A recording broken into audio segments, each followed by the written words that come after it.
died. She was in an episode of Days of Our Lives. Of course, back in the Days of Our Lives. The Movie days of, as Friends fans know, the days of our lives. Yeah. Let's see. She was in 25 episodes of Third Rock from the Sun. Wow, what character? I haven't watched. August. August. Okay. She was actually Andrea in several movies called The Oz Kids. Okay. She was in Seduced by Madness, the Diane Borchardt story. She was actually in another episode of this. She was in I Am Not a Crook. I brought that up. Mindy was in that episode. Yeah, she played Paula Kelly. A nice callback, though. Very nice. She was in an episode of ER, 13 episodes of The Good Life, an episode of Quantum Leap, the TV movie Rio Shannon, episode of Designing Women, an episode of Star Trek The Next Generation, episode of Jake and the Fat Man, 3 episodes of China Beach. She was in a movie called Samantha, and she was actually in Ernest Scared Stupid as one of the main characters. And seriously, that movie scarred me for life because of that fucking troll. That movie was any scarier than it should have been. This movie was far scarier than it should have been because of that goddamn troll. You mentioned I Am a Crook, and that was episode number 42. Yeah. For new listeners, you can go back to episode 42. We did cover that show. Yeah. I just wanted to plug that. You might be a new listener. It's kind of our audience is growing, so I just want to miss about that right here. So, anyway, we find out from Mindy talking to Cory. Again, Cory being the best friend in the entire planet here. He goes up to Mindy and finds out that Jill's parents have a problem with Shawn because of his family life. Yeah. Which is, it's stupid, but I get it. Yeah. I mean, it's a trailer park lifestyle. I get it. Not to mention his relatives. I mean, let's be honest. Oh, yeah, we love the relatives on this. We love them on this show, but yeah, on this show we love him. Description of bingo night at the trailer park. But okay. And of course the welfare. Well, I do love the line. It has all kinds of things, like a pool when it rains. Cory's the most optimistic person on the planet. I love that line so much. That's why Cory. I love that line so much. What would happen if you saw a nuclear warhead coming this way? Oh, maybe it'll miss me. Okay, it's all kinds of things. Okay. We get back home and. I just want to be Alan and Amy for like a minute in this world once in a while because they're just standing there in their own little world, and then Jason and Eric walk by talking about something, and all they hear Eric say is, "I am not wearing spandex," and he just goes up the stairs, and it's just like, okay. And I love Amy's just like, "Should we be worried?" And Alan's response, "As long as Eric is saying no, not at all." Well, what if Eric wanted to be a superhero? Well, again, it's context here. It's just really funny context. Eric Matthews is kick-ass.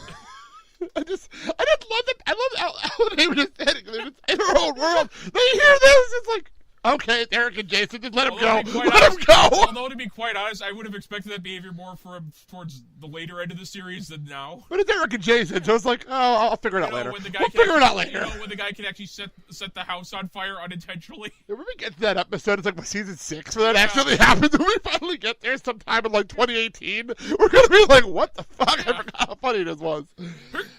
I can't open this jar. Yeah. That's because that's a can. I love how many memes he has now. Anyway, back to what we're talking about. Burnt out shed.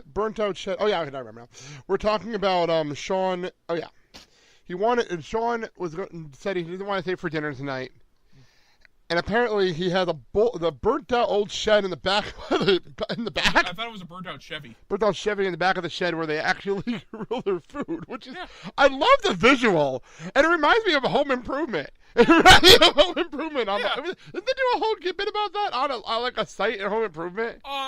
Yeah, they actually had the guys from K&B come. Thank you. I knew they did this bit on Home Improvement. Demonstrate how they cook on the job. Thank you. I knew there was a bit. And that was one that actually had something I thought was actually very cool, where they made grilled cheese using a trowel and a blowtorch. So that's exactly what I was thinking of. But that and the kebab made from the dipstick, and that's really good.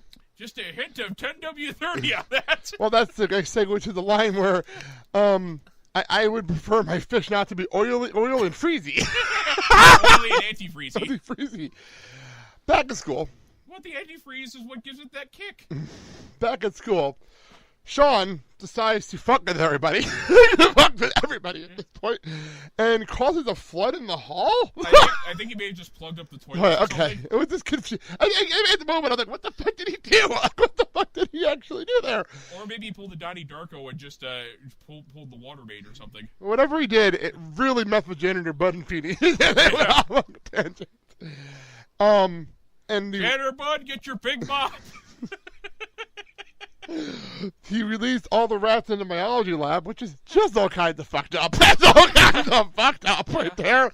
Oh, God. Willard flashbacks. And right when you think, okay, he's doing these funny moments, then he sets all the clocks forward at 12 hours. Yeah. What? John, come on, you're doing so well. Wait, Doc, are you telling me that it's 8:25? Precisely. Damn, I'm late for school. Dun, dun, dun, dun, dun, dun, dun. So then we cut to Shawn is doing all this. Yeah. Then we meet New Harley. Yeah.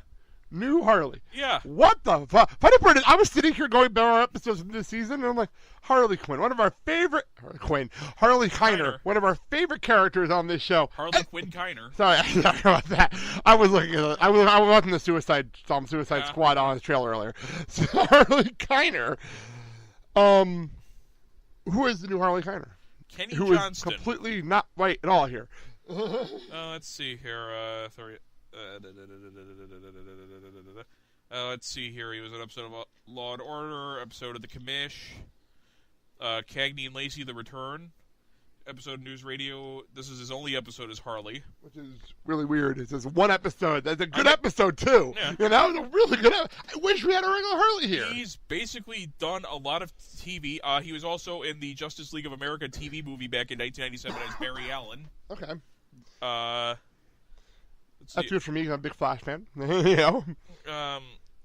He's basically. Speaking of Flash, I'm not spoiling anything. I don't want to spoil anything. They actually did a team up on the mid-season finale of Barry Allen, Greg Gustin, and Barry Allen, John Wesley Shipp. They did a team up on the mid-season finale. So they connected a legit team up. He came back from Earth 3 to help him on Earth 1. So they connected the earlier Flash series with the new one. Well, actually, it was cool. It's not okay. I really enjoy this. Barry had to go to Earth 3 to get John Wesley Shipp's Barry. Yeah. And he jumps. Oh no, I'm not Jay. He's not Barry. He's Jay. He's Jay. He's Jay Garrett on Earth 3. He goes over to Earth 3 to get Jay Garrett. Garrett is in the middle of chasing around the trickster, who is Mark Hamill on the show. Mark Hamill came back for literally a 1-minute scene. It was absolutely amazing. He literally came back for 1 minute. Yeah. 3 lines that were fucking classic lines. Well, classic trickster. It's like why he did the Joker for all these. Maybe he just had fun with the role. It was amazing because nobody knew he was going to be in this episode. Nobody knew. Like I said, maybe Mark Hamill just did it because he always had fun as that character. It was so hokey and so ridiculous, but it made me openly laugh. I will loan you my collection of the 1990 series so you can see that. Yeah, Mark Hamill as the trickster. He was trickster on the Rain show, but doing him, he went back and played the old character from the 90s in Earth 3. It was absolutely amazing. But the other thing is he wasn't Jay Garrett in the 90s. But they did it for this show because it's already Barry Allen and two people. I get what they're doing here. It was all a big plot point in season 2. It was a whole big plot point in season 2. So they basically connected the 2 series. Kind of, sort of. Well, the key part also is John Wesley Shipp is also Barry's dad. Yeah. So his doppelganger is the Flash in Earth 3. Yeah. It's really cool how they did it. Like they kept John Wesley Shipp on the show because of it. It works really well. Like and now he's Barry's mentor. Yeah, which is really cool. I just like the fact that they actually paid homage to the original series. Yes, they did. They didn't do one of those and they've been doing it since season 1. They didn't do like Turtles Forever where they tried to make the original series look bad just to make their series look good. Like it was cool. Like I think it was they did a big moment. It was his first time he was going to the Speed Force, and they showed all the different Earths. And the cool part, it was the first time they ever really recognized the 1995 because they showed it as something else going on a different Earth. Here's 1995. This is real. Yeah. It's happening somewhere else. We'll address this later. Yeah. We addressed it later. Same with Supergirl. We'll address this later. It makes me think of that Batman the Animated Series with that Beware the Grey Ghost, where they got Adam West to actually play the Grey Ghost, and it was revealed that a lot of Batman's techniques and his costume and the gadgets were all inspired by a children's crime show called The Grey Ghost. Okay. I always go back to this. Yeah. The new Harley for this. I'm gonna call him that for this episode. Faux Harley. I'll go with faux Harley because it's not our Harley. It's faux Harley. Hashtag not our Harley. Shawn wants to maybe hang out with them.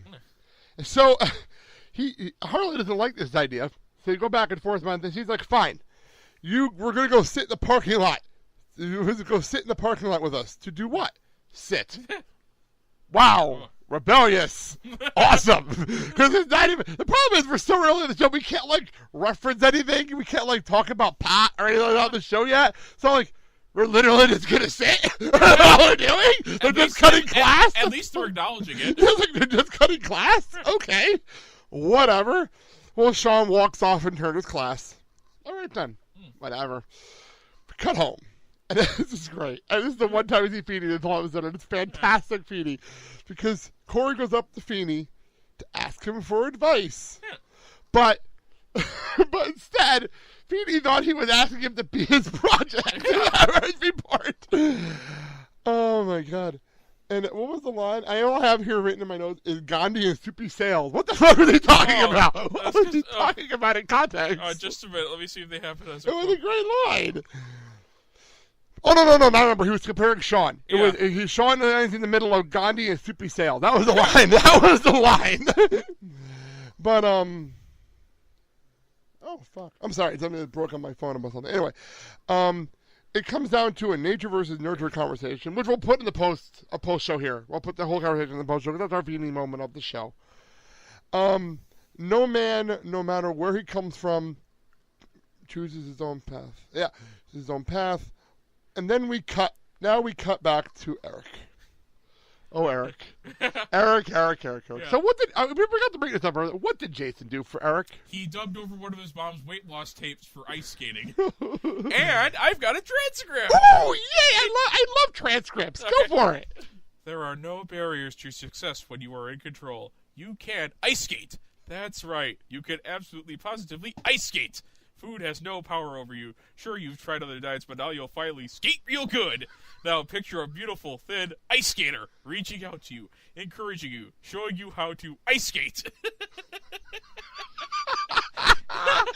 Hard not to laugh into the microphone. We got to put the actual clip in somewhere. Oh, we have to, but that was fantastic reading. Thank you for the reading. Very nice. Very nice on the reading. We didn't have that in the last time we recorded, so well done. So, okay, we'll just skip over that part. We go back to school, and pretty much Eric is having second thoughts, and then all of a sudden, what's her name again? I forgot her name already. Our friend from earlier, I forgot her name. Sorry, I forgot. It's in my notes. I just forgot her name. The Valerie. There you go. Valerie comes back around the corner, and all Eric hears, and this is a guy, and I understand his mentality here, is the skating skirts keep getting shorter and shorter. And this now gets him to the point where he's going to learn how to skate. For real. He's going to learn and try his damnedest to learn. Now we come over to the other side of the hallway for one of the. Wait, was this after the tape or before? We had tapes, then went to school. Okay. So it was before the tapes. Because I have it in order. Everything's in order. So it's after the tapes. Because I have learned. Yeah. Oh no! You know what? Yeah. No, I'm wrong. We introduced the tapes here. Oh. Later on we hear them, but don't worry about it. We'll leave it on because this works. Right. Let's skip over that scene. Because we cut over to Joey talking to Shawn. Because this is where Joey teaches Shawn how to be a bully. What the fuck was going on here? Like, what is it? Oh, it's better than your first day, Frankie. You wore a suit. Okay, come on. Picture Frankie Stachino in a suit. I can, and it's amazing. It's absolutely glorious. It looks less like a bully and more like a mob enforcer. Oh, it's fantastic. But that works, though. That works as a mob enforcer. Yeah. It works. Yeah. Do I have to get my friend Straight under the Godfather. Do I have to get my friend Frankie No-Nose here to break your kneecaps? Brilliant. Absolutely brilliant. So he tells Shawn, and this is legitimately what he said, you go get the bagels. What? Well, Einstein Brothers might be having a sale. Right now. Yeah, maybe it's Monday. Monday. Yeah. And I think I talked about this last time we did this. If for my high school, that would have worked because literally in a bagel place, leave the school, you pass the fire. This is exactly how it works. Leave the school, you pass the fire department, legitimately right next to the high school, and then you go that's convenient. You go right next door to the little complex of shops, which is like a Blimpies and a bagel place, and all these, like a store. I think there's a quick check in there. It was all in one little area right down the street from the high school. It worked out really nicely for all of us that didn't have licenses. It worked really nice. Shawn then... Oh, yeah, Cory confronts him in the hall. Yeah. And Shawn and them get into a really crazy fight. They get into this argument in the middle of the hall where Shawn pretty much tells Cory,